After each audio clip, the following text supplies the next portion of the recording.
chapitre 208, la suite du combat de Blast versus Void. Je vais pas attendre plus longtemps. Dans un premier temps, on va faire une petite réaction en direct. Ensuite, on décortiquera le chapitre avec la traduction pour finir avec tout un tas de théories et d'analyses. On est parti, page de couverture avec Tatsumaki. D'accord, peut-être qu'on la verra pendant le chapitre. On reprend avec Blast qui avait bel et bien téléporté Sonic et Flash pour éviter l'attaque des coupes dimensionnelles de Void. Mais le voilà qui est sorti de sa dimension et qui frappe Blast. Oh, le design de Void il change vraiment à tous les chapitres. Donc là on dirait qu'il reprend sa forme humaine. Il doit probablement expliquer que c'est grâce au pouvoir de Cosmic Garou peut-être. Oh, il y a des trucs qui se passent avec Garou et God là. Ok, Blast il devient sérieux, il enlève les lunettes. Du coup ça se bastonne, ça y est, incroyable. Ah mais Blast il est excellent avec ses portails. Genre il crée un portail devant son pied pour pouvoir atteindre Void qui est un peu trop loin. C'est génial, j'adore son style de combat, c'est super cool. Il a même pas besoin d'être à côté de son adversaire, en fait il peut le taper depuis n'importe où. Putain, il a bolos Void dans tous les sens et là genre son corps il est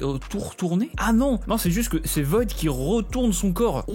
Il a coupé le bras de Blast. No way. Oh, pas que son bras apparemment. Blast qui prend cher. Est-ce que ça veut vraiment dire que Void est plus fort que Garou? Il y a dû avoir une explication tout à l'heure. On verra ça dans la traduction. C'est la fin du... Waouh! Blast qui est en difficulté. Alors, j'ai hâte de voir ce qui a été dit dans cette fameuse page avec Garou. À tout de suite. Non seulement Void arrive à tenir tête à Blast, bien plus qu'il y a 15 ans, mais en plus il lui coupe le bras. On reprend ce chapitre avec Sonic qui se demande si l'attaque dimensionnelle de Void n'est pas un genjutsu parce que, on le rappelle, Sonic n'a jamais vu Void à l'action, vraiment. Sauf que l'attaque est bien réelle. Flash lui dit que le village était en réalité une façade pour créer des avatars de God. Mais alors qu'il sort de sa dimension, son visage change une nouvelle fois pour faire place à son ancien visage humain, celui qu'on avait vu dans un flashback il y a quelques chapitres où Blast explique que c'est bel et bien son partenaire et sa tête ressemble beaucoup à celle de Garou sous forme Saitama avec les petites craquelures tout autour en forme de pierre. Il va nous donner une très bonne explication sur qu'est-ce qui se passe avec les pouvoirs cosmiques. Il a senti que quelque chose était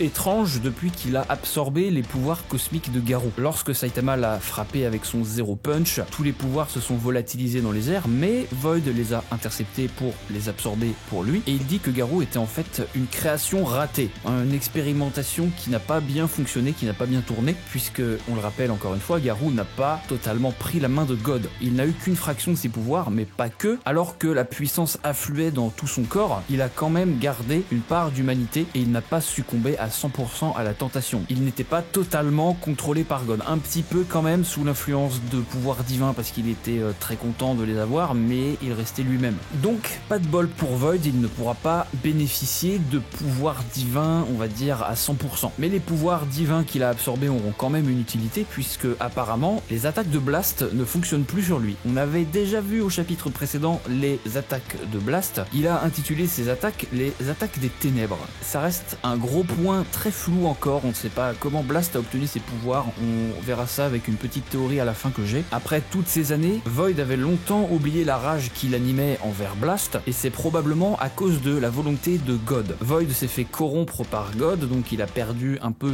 tout sens de raisonnement, on va dire logique, mais maintenant qu'il a absorbé les pouvoirs divins de Garou, c'est différent, il peut être lui-même, du moins en partie. Peut-être qu'il reste encore contrôlé et sous l'influence, on va dire, de God, ou du moins de la mission que God veut mener à bien, c'est-à-dire avoir une armée d'avatars et potentiellement conquérir l'univers, en tout cas revenir à la vie déjà c'est déjà pas mal. La scène de combat qui va suivre va être très épique. Blast, il en a ras-le-bol, ça y est, il devient très sérieux, il enlève ses lunettes, il les jette à Flashy Flash, et la baston commence, ça y est, trou noir, coup d'épée, mais Void ne semble pas pouvoir toucher Blast, et ce dernier va juste créer des portails pour frapper Void en plein visage. C'est un style de combat que j'aime beaucoup chez Blast. Il a pas besoin d'être à côté de ses ennemis pour les toucher, là il met son pied à travers un portail et bam ça touche Void. Faut être quand même assez intelligent pour pouvoir mener à bien des attaques pareilles. Faut prendre en compte la position des portails pour pouvoir toucher sa cible. Franchement Blast, c'est lui. Il continue d'enchaîner les attaques depuis sa position, voilà, il le frappe avec ses coups de poing pour finalement lui asséner un énorme coup de genou dans le dos. Cette fois-ci, il n'a pas le droit de laisser Void s'échapper parce qu'il ne pourra pas le rattraper s'il s'enfuit dans une autre dimension. Et au moment où il s'apprête à l'attaquer une nouvelle fois par derrière, Void va retourner tous ses membres, sa tête, ses bras, ses jambes, tout va faire un 180 et il va couper le bras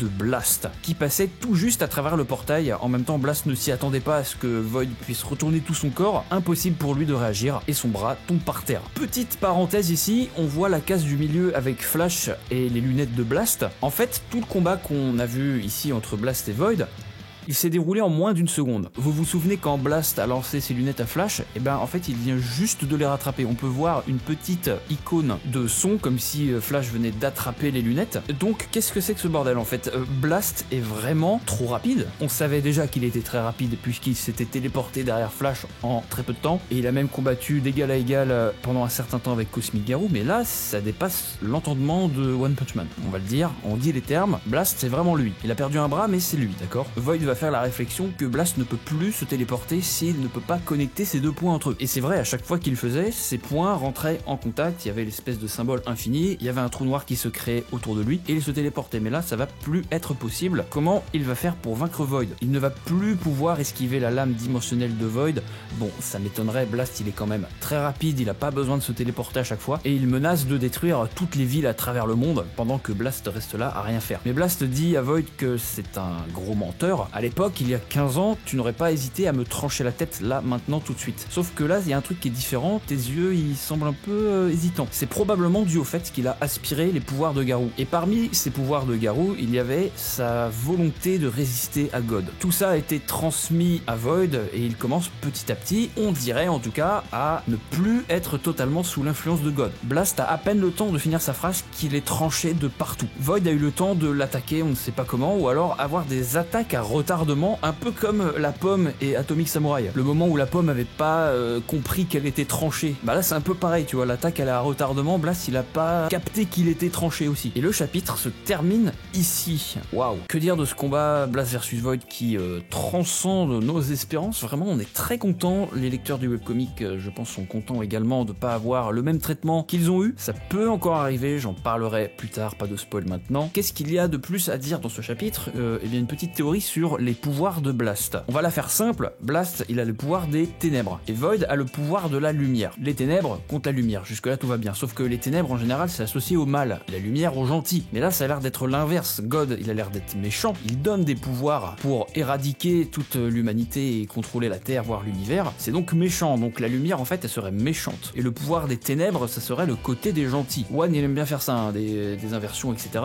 Ça voudrait donc dire, théorie numéro 1, Blast a reçu ses pouvoirs d'un deuxième God, le God des ténèbres, mais le God qu'on connaît actuellement, donc le God de la lumière, l'a tué il y a très longtemps de ça. Donc si ça se trouve, il y a eu une guerre à un moment entre les deux gods. Le God de la lumière a tué le God des ténèbres, sauf que juste avant de mourir ou même avant que le combat se déclenche, le God des ténèbres a donné ses pouvoirs à des gens, à des avatars, à des gentils avatars, on va appeler ça comme ça, qui eux ont survécu et ont réussi à emprisonner le God de la lumière qu'on connaît actuellement. Ça c'était les ancêtres de Blast et de toute son équipe de Justice League. Les pouvoirs se sont transmis peut-être à travers les générations, ou alors peut-être qu'il existe des gentils cubes contenant la conscience du Dark God, bref je sais pas, c'est très compliqué cette théorie, j'avais juste envie d'en parler. Ou alors théorie numéro 2, Blast a effectivement acquis des pouvoirs du God, on va dire qu'il n'y a qu'un seul God, d'accord, mais tout comme Garou, il a résisté, il a conservé ses pouvoirs, mais il n'est pas tombé sous l'influence de God. Alors ça paraît un peu bizarre, on ignore comment, si c'est le cas, mais il y a beaucoup de questions à se poser, voilà, plus il y a des réponses, et en fait plus il y a des questions encore qui arrivent derrière, c'est pas plus mal, hein, ça permet de théoriser, et c'est vrai qu'on aimerait bien un peu assembler les pièces du puzzle, et pas que le puzzle s'agrandisse de plus en plus. Très content que le combat continue, il va très certainement continuer encore dans le prochain chapitre, donc ça fera un combat d'environ 36 pages, c'est plutôt pas mal. Maintenant, la théorie qui court, c'est que Saitama va intervenir, puisque